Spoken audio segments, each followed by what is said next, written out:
हमारे पास यहाँ पे कुछ शेप्स हैं। चलिए सोचते हैं इस बारे में कि आखिर ये शेप्स हैं क्या। तो ये जो मेरा पहला वाला गोल सा शेप है, ये कुछ कुछ चांद की तरह दिखाई दे रहा है। जब आसमान में पूरा चांद होता है तो वो कुछ इसी तरीके से होता है। तो इस गोल शेप को हम एक सर्कल बोलते हैं। ये एक सर्कल है। और आगे जब आप मैथ में सर्कल के बारे में पढ़ेंगे तो आपको काफ़ी फैंसी फैंसी डेफिनेशंस मिलेंगी सर्कल की।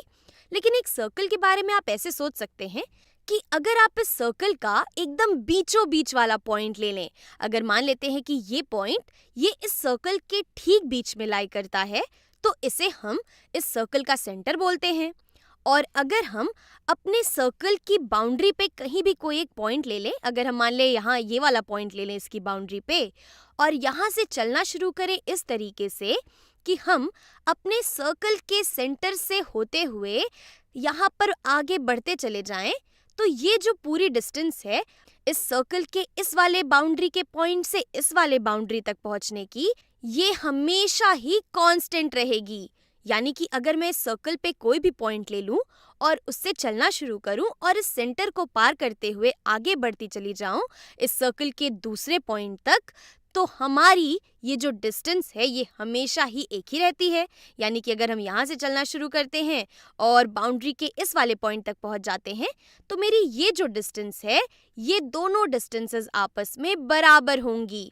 और यही चीज़ सर्कल को डिफाइन भी करती है। तो अगर ये शेप हमारा एक सर्कल का है, तो ये वाला शेप ये क्या होता है?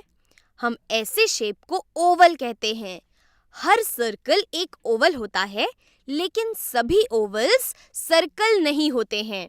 अगर हम इस ओवल के सेंटर को ले लें, अगर हमारा सेंटर कहीं यहाँ पे है, तो हम देख सकते हैं कि अगर हम इस पॉइंट से चलना शुरू करें ओवल के और इस सेंटर से होते हुए इसके दूसरी साइड पे चले जाएं, तो ये जो हमारी डिस्टेंस है ये इस वाले पॉइंट से चलकर इस वाले पॉइंट तक अगर हम पहुंचते हैं तो ये इसके बराबर नहीं है। यहाँ पर ये दोनों डिस्टेंसेस बराबर नहीं दिखाई दे रही हैं। और सर्कल के केस में ये डिस्टेंसेस हमेशा बराबर होती हैं, और यही डिफरेंस है ओवल और सर्कल में। तो हमारा ये शेप, इसे हम क्या कहते हैं? हमारे इस शेप में यहाँ पे एक कॉर्नर है, यहाँ पे एक कोना है और यहाँ पे भी एक कोना है हमारे पास। तो हमारे इस शेप में कुल 3 कॉर्नर्स हैं। अगर हम इन कॉर्नर्स को जोड़ दें आपस में, तो ये हमारा एक साइड हो गया, ये हो गया हमारा दूसरा साइड और ये हो गया हमारा तीसरा साइड।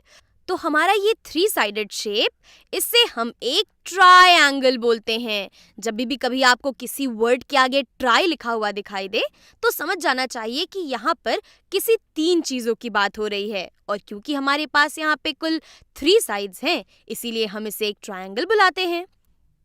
तो अब ये जो बचे हुए शेप्स हैं हमारे पास, इनमें कुल कितने साइड्स हैं? तो अगर हम इस शेप से शुरुआत करें, तो ये हो गई हमारी एक साइड, दूसरी साइड, ये हो गई तीसरी और ये हो गई इसकी चौथी साइड। तो हमारे इस शेप में कुल 4 साइड्स हैं। इसी तरीके से इस शेप में ये एक साइड है, ये दूसरी साइड है, ये तीसरी और ये चौथी, तो इसमें भी 4 साइड्स हैं। और यहाँ पर इस वाले शेप में भी ये है इसका एक साइड, ये दूसरा साइड, ये तीसरा साइड और ये है इसका 4th साइड, तो इसमें भी 4 साइड्स हैं। यहाँ पर ये है 1 साइड, ये इसका 2nd साइड, 3rd साइड और 4th साइड, तो यहाँ पर भी हमारे पास कुल 4 साइड्स हैं। तो इन चारों शेप्स में हमारे पास 4 साइड्स हैं। और जब कभी भी किसी शेप के पास 4 साइड्स होते हैं, तो हम उन्हें बुलाते हैं क्वाड्रिलेटरल्स। यहाँ पर ये सभी शेप्स हमारे क्वाड्रिलेटरल्स हैं, क्योंकि ये 4 साइडेड हैं। क्वाड्रिलेटरल्स का मतलब होता है 4 साइडेड। तो जब भी कभी आपको ये वर्ड दिखे क्वाड, तो इसका मतलब है कि 4 चीज़ों की बात हो रही है। तो हमारे ये सभी शेप्स, ये दरअसल क्वाड्रिलेटरल के स्पेशल केसेस हैं। अगर हमारे पास कोई भी शेप होता, मान लेते हैं कि हमारे पास कोई शेप होता इस तरीके से जिसमें कि 4 साइड्स होते, तो ये शेप भी दरअसल एक क्वाड्रिलेटरल है, क्योंकि इसमें 4 साइड्स हैं। चलिए बारी बारी से इन सभी शेप्स की बात कर लेते हैं और देखते हैं कि आखिर इसमें स्पेशल क्या है। तो हमारा ये जो येलो वाला शेप है, इस शेप में हमारे जितने भी साइड्स हैं, जो भी साइड्स एक दूसरे से मिल रहे हैं, वो एक दूसरे के रिस्पेक्ट में एकदम अपराइट हैं। अगर हम यहाँ पर इन दोनों साइड्स को ले लें तो हमारी ये वाली साइड ये कंप्लीटली लेफ्ट से राइट जा रही है और ये वाली साइड इसके ठीक ऊपर आ रही है। तो हमारे ये दोनों साइड्स ये मिलकर एक राइट एंगल बना रहे हैं। यहाँ पर ये छोटा सा बॉक्स हमें बताता है कि ये एक राइट एंगल है। यहाँ पर ये जो बॉक्स है ये एक स्क्वायर शेप का होता है और अभी हम बात करेंगे कि स्क्वायर क्या होता है। अभी आप बस समझ लीजिए कि ये जो स्क्वायर है ये हमें कह रहा है कि हमारा ये एंगल एक राइट एंगल है। इसी तरीके से अगर हम यहाँ पर इन दोनों साइड्स को देखें तो ये भी एक दूसरे के रिस्पेक्ट में एकदम अपराइट हैं, यानी कि ये दोनों मिलकर भी एक राइट एंगल बना रहे हैं। हम कह सकते हैं कि हमारे इस शेप में हर एक एंगल राइट एंगल है और ऐसे एक क्वाड्रिलेटरल को जिसमें सभी एंगल्स राइट एंगल होते हैं इसे हम एक रेक्टेंगल बोलते हैं। यहाँ पर ये शेप का नाम है एक रेक्टेंगल। अब अगर हम इस पर्पल वाले शेप को ले लें तो इस शेप में अगर कोई दो साइड्स एक दूसरे से मिल रहे हैं तो वो एक दूसरे के रिस्पेक्ट में बिल्कुल अपराइट हैं। यानी कि अगर मैं ये वाला कोना ले लेती हूँ, यहाँ पर हमारे ये दोनों साइड्स मिल रहे हैं और अगर मैं इस कोने में एक चौकोर सा बॉक्स रखूँ इस तरीके से, तो इस चौकोर से बॉक्स की ये जो दोनों साइड्स थी हमारे इन दोनों साइड से इस शेप के दोनों साइड से बिल्कुल अलाइन हो जा रही है। इसी तरीके से अगर मैं कोई चौकोर सा बॉक्स लेके यहाँ इस कोने में रखती हूँ तो ये भी पूरी तरह अलाइन हो जाता है। अगर हम इस कोने में रखें तो ये भी पूरी तरह अलाइन होता है और यहाँ पर भी अगर मैं एक ऐसा बक्सा रखती हूँ तो ये भी कंप्लीटली अलाइन हो जाता है। तो हमारा ये शेप ये भी तो एक रेक्टेंगल होना चाहिए। तो आप बिल्कुल ठीक कह रहे हैं, लेकिन ये एक स्पेशल रेक्टेंगल है जिसमें कि हमारे सभी साइड्स भी आपस में बराबर हैं। अगर हम अपने इस वाले साइड की लेंथ लें और इस वाले साइड की लेंथ तो ये आपस में बराबर हैं और ये इसके बराबर है और ये इसके बराबर है।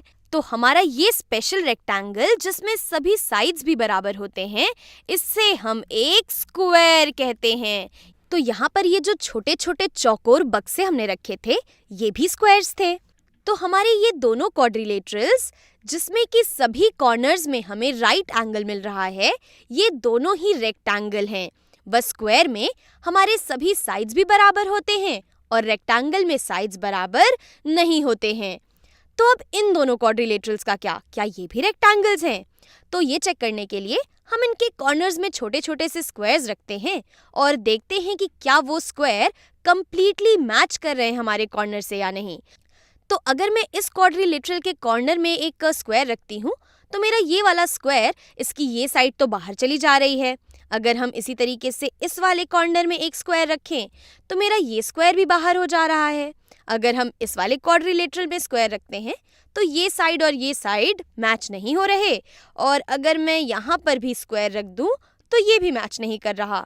तो हम कह सकते हैं कि यहाँ इन दोनों क्वाड्रिलेटरल्स में हमारे जो एंगल्स हैं ये राइट एंगल्स नहीं हैं, इसलिए ये रेक्टेंगल तो नहीं होंगे। तो आखिर ये हैं क्या? तो हमारा ये वाला जो क्वाड्रिलेटरल है इसके सभी साइड्स आपस में बराबर हैं। अगर हम यहाँ पर अपनी ये साइड ले लेते हैं तो इस साइड की लेंथ बराबर है इस साइड के और ये दोनों साइड्स बराबर हैं इस साइड के और ये बराबर है इस साइड के। तो चारों साइड्स आपस में बराबर हों ऐसे एक क्वाड्रिलेटरल को हम एक रोम्बस कहते हैं। हमारा ये क्वाड्रिलेटरल एक रोम्बस है। और आप मुझसे कहेंगे कि स्क्वायर में भी तो सभी साइड्स बराबर होते हैं आपस में, तो क्या स्क्वायर भी रोम्बस होना चाहिए? तो जी हाँ, एक स्क्वायर ये एक रोम्बस भी होता है, लेकिन सभी रोम्बस स्क्वायर्स हों ऐसा जरूरी नहीं है। तो स्क्वायर एक रेक्टेंगल भी होता है और एक रोम्बस भी होता है। और हमारा ये आखिरी वाला क्वाड्रिलेटरल इसकी स्पेशलिटी ये है कि इसके ये जो दोनों साइड्स हैं ये एक दूसरे से कभी नहीं मिलेंगे अगर हम इन्हें एक्सटेंड कर दें, और इसी चीज को हम पैरेलल होना भी कहते हैं। तो अगर मैं अपने इस क्वाड्रिलेटरल की ये वाली साइड को एक्सटेंड कर दूं और अगर मैं इसके इस नीचे वाली साइड को भी एक्सटेंड कर दूं तो ये दोनों साइड्स आपस में कभी नहीं मिलेंगे और यही हमारे पैरेलल साइड्स हैं।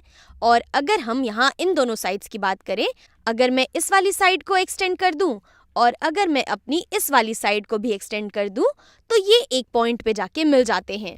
तो एक ऐसा क्वाड्रिलेटरल जहाँ पे हमारे साइड्स का एक पैर आपस में कहीं नहीं मिलता, इससे हम एक ट्रापेजॉइड बोलते हैं।